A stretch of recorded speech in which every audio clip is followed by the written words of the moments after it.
On the night of the 2nd of February 2026, Windsor Great Park was silent. No cameras waited at the gates. No press photographers crouched in the darkness beyond the perimeter. No court circular would record what was happening. No official statement had been prepared. No dignified farewell had been arranged. What was happening instead, in the dead of night, in the particular darkness of an English winter that feels less like absence of light and more like presence of something heavier, was a removal. A man who had been born a prince, raised in palaces, insulated from consequence by the most elaborate system of institutional protection the modern world has produced, was loading his belongings into vehicles, not at noon, not with ceremony. Not with the formal dignity that the British monarchy has spent centuries perfecting as its primary public language, under the cover of darkness. Those were the words used by sources close to the situation when journalists later asked what the departure looked like. Under the cover of darkness. Sit with that phrase for a moment, because it is not neutral language.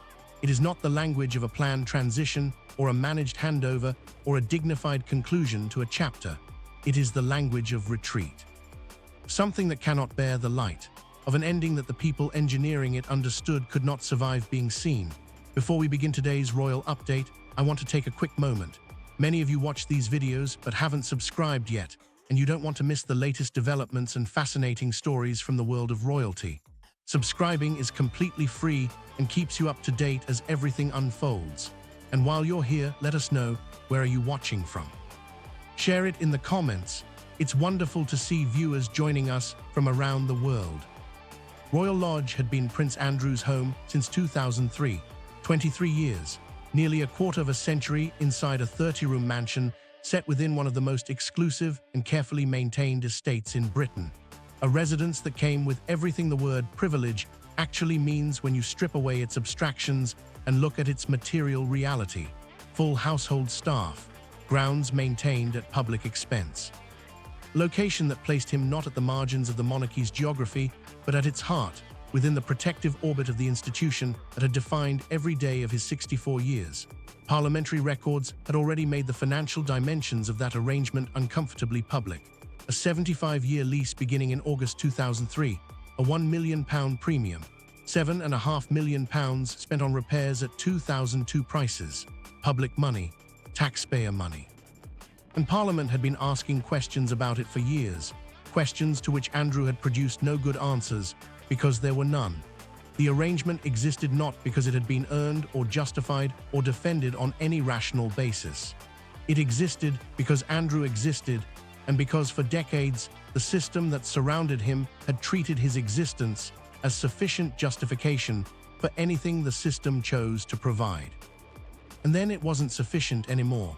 Then the system made a different calculation, and on the night of February 2nd, 2026, the material consequence of that calculation was a man in the darkness, vehicles being loaded, 30 rooms emptied of a life that had occupied them for 23 years, and a destination that told its own story with a precision no official statement could have matched. Wood Farm, a cottage on the Sandringham estate in Norfolk. If you know your royal history, and the palace understood perfectly that the people who would eventually learn of this move would know it, that name carries symbolic weight that is almost architectural in its deliberateness. Wood Farm was where Prince Philip spent his retirement. It is where royals go when their public life is finished. When they have stepped back, faded from relevance, completed whatever contribution they were going to make and retreated from the stage that the monarchy provides for those it still considers worth displaying. It is not a glamorous destination. It is not a statement of power. It is an ending dressed as an address. From a 30-room mansion at the center of royal geography to a retirement cottage associated with quiet disappearance. That contrast was not accidental.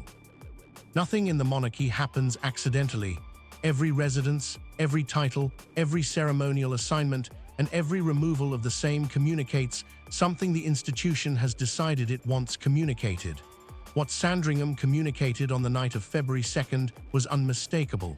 You are being moved from the center to the periphery, quietly, completely, and without appeal. Andrew reportedly understood this as a temporary arrangement, a pit stop before relocating to Marsh Farm, another Sandringham property he considered more appropriate to his sense of his own standing. That conviction, that even in the middle of the most devastating institutional diminishment of his life, he retained the expectation of something better being prepared for him, tells you everything you need to understand about what 64 years of unchallenged privilege does to a person's relationship with reality. But the midnight move, humiliating as it was in its details, in its darkness, in its vocabulary of retreat and concealment, was not the lowest point of this story. It was not where the true unprecedented nature of what was happening to Andrew became visible. That moment came within days of his arrival at Sandringham, when something began to surface in the reporting that had no precedent in the modern history of the British monarchy. Not a scandal, not a legal development, not a palace statement, or a title stripped, or a patronage withdrawn. Something quieter than any of those things, and in its quietness considerably more devastating. The people whose entire professional lives had been built around the principle of royal service looked at their new assignment and said the same thing, collectively, independently, without coordination or campaign or formal protest of any kind. No, that single syllable, repeated quietly across the household staff of one of the world's most powerful institutions, would prove to be the most consequential words spoken in this entire story. And what it revealed about privilege, about power, and about the systems that protect people from consequences until those systems simply stop, is something that extends far beyond the gates of Sandringham. There is a moment in the life of any institution when the rules it has operated by for so long they have become invisible suddenly become visible again. Not because someone changed them, not because a new policy was written, or a formal review was conducted, or a committee convened to examine whether the old ways still served their purpose, but because enough people, independently and simultaneously, decided that following them was no longer something they were willing to do. That moment arrived at Sandringham in February 2026, and it arrived not with a march or a manifesto or a formal declaration of any kind. It arrived in the form of a staffing report. People magazine published first. Then Marie Claire followed with details that sharpened the picture considerably. Then multiple outlets simultaneously confirmed what was emerging with a consistency of language and detail that told its own story about the reliability of what was being reported. Andrew was having difficulty finding staff, not difficulty finding the right chef, not difficulty filling a specialist role that required particular expertise, difficulty finding anyone at all willing to work for him. A long list of staff, according to People magazine, had allegedly refused to serve him. And then came the detail from Marie Claire that elevated this from a staffing shortage into something historically unprecedented. Staff had been explicitly told they did not have to work for Andrew if they felt uncomfortable doing so. Read that again slowly because its implications require careful unpacking. In an institution that has operated for centuries on the foundational principle that royal assignments are not negotiable, that discretion and unconditional service are not optional extras, but the irreducible core of what it means to work within the royal household, staff were being given a choice. The palace itself was acknowledging through that single instruction that the traditional model of non-negotiable assignment was no longer workable where Andrew was concerned. They knew what would happen if they tried it. They had done the calculation and understood the outcome. Rather than face a wave of forced resignations, formal complaints lodged through channels that would generate paperwork and paper trails, or most damaging of all, disgruntled employees who might carry their grievances to journalists already hungry for exactly this kind of detail, the institution chose to make the exit orderly. They offered the refusal before it could become a confrontation. They preempted the no by making it acceptable before anyone had to say it out loud. That is not standard royal household management. That is crisis management dressed in the language of consideration. And it is a confession that the people running this institution understood exactly how serious the situation was. The phrase that kept appearing across coverage was bare-bones staffing. Marie Claire described Andrew as being left with a skeleton crew. And then came the line that became the defining image of this entire story, the sentence that captured 64 years of insulated privilege collapsing into a single domestic detail. For the first time in his life, he might have to open the front door himself, understand what that one sentence actually contains. Not metaphorically, not as rhetorical flourish, but as a literal description of a reality so foreign to Andrew's experience that it registers as news.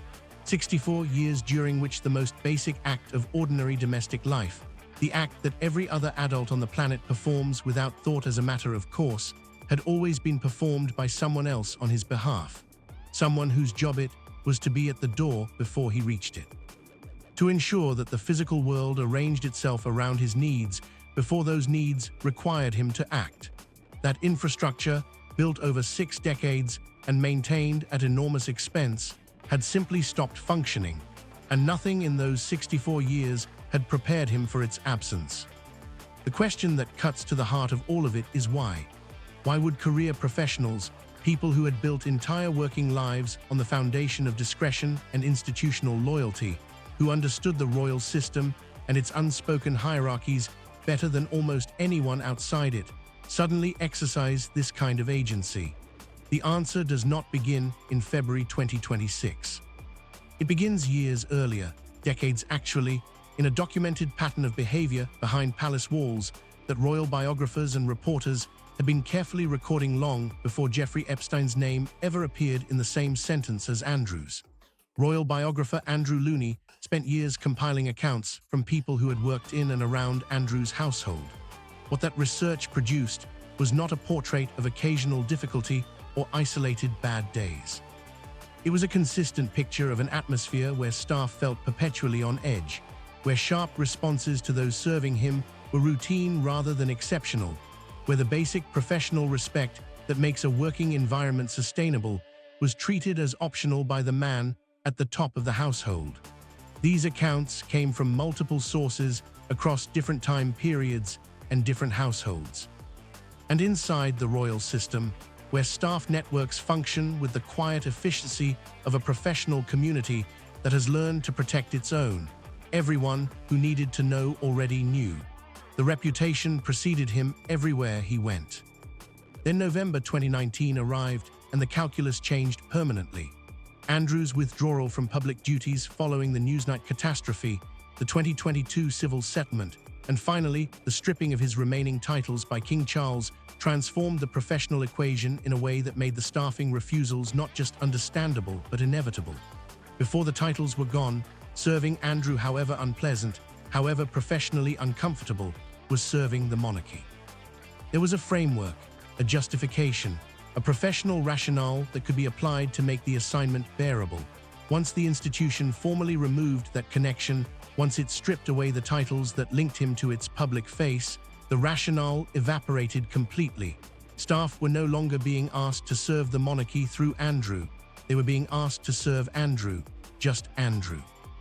A private individual whose name carried reputational risk, whose behavior towards staff was institutional common knowledge, and who could offer them, in return, absolutely nothing except the professional liability of association. That calculation had only one possible outcome, and Sandringham in February 2026 is what that outcome looks like. There is a particular kind of silence that is not the absence of something but the presence of something carefully withheld. A silence that communicates more precisely than any statement could because it is deployed by people who understand exactly what their silence means and have chosen it anyway. Buckingham Palace is one of the most sophisticated narrative management operations in the world. It has access to tools and relationships and institutional channels that allow it to shape coverage, correct inaccuracies, and redirect public perception without ever producing a formal statement that could be quoted or challenged. A quiet word to a trusted royal correspondent. A background briefing that frames a story before it hardens into received wisdom. A carefully placed correction that arrives in a journalist's inbox before the piece goes to print. These things happen constantly in the world of royal reporting. You never see them happen. You only see their effects in the way stories land, in the details that get softened, in the edges that get smoothed before the public ever encounters them. None of that has happened with Andrew, not with the midnight move, not with the staffing crisis, not with the Barebones household, or the reports of isolation and anger, or the detail about a prince who might have to open his own front door. Across every one of those developments, the palace has said almost nothing, and in the context of an institution with those capabilities, that silence is not passive. It is architectural. Reuters confirmed the move from Royal Lodge. People magazine confirmed the destination and the staffing situation. Marie Claire added the detail about staff being given an explicit choice. Multiple outlets reported the skeleton crew with a consistency that indicated reliable sourcing rather than speculation.